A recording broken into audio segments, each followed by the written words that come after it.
Hi everyone, so today I've got a Nissan 4.0 liter engine behind me. Me and Dustin just took this thing apart. So you're gonna find this in your Nissan Frontiers, Pathfinders, Equators, NV2500s, etc. And they use these things from 2005 all the way up until 2019. So it was a pretty long running engine. So these engines are known to have timing chain failures. They are notorious for it. Here is the timing chain. And one of the things that I learned is that the Borg-Warner dies used to cut these timing chains are known to wear prematurely, and eventually what that causes is sharp edges on your chain itself.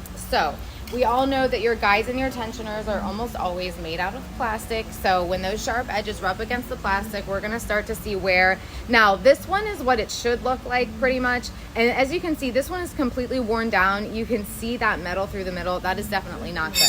Another thing to note is that this guide was completely shattered when we took off the timing covers. One of the other big indications of timing failure is going to be if you ever have any valves that are stuck open, or if you look at your pistons and you can see that there's any contact with the valves. So we do have both of those things with this engine. So as you can see, there's marks from the valves right there.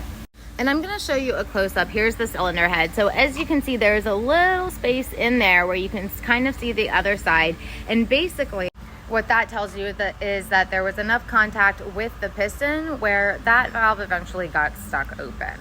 I do also want to talk a little bit about the crank on it. So the crank on this is actually a steel forged crank. Typically, like on American made motors, you're always going to find a cast iron forged crank.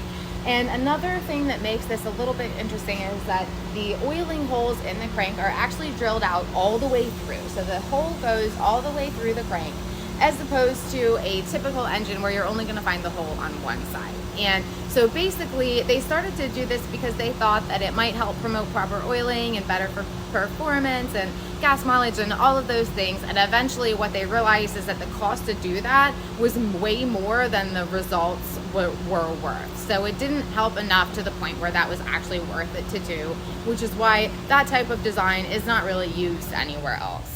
So this is a perfect example. I'm glad I had this one in here to show you. It's a perfect example of what we mean when we say that these engines experience timing failure. So if you guys have any questions, let me know.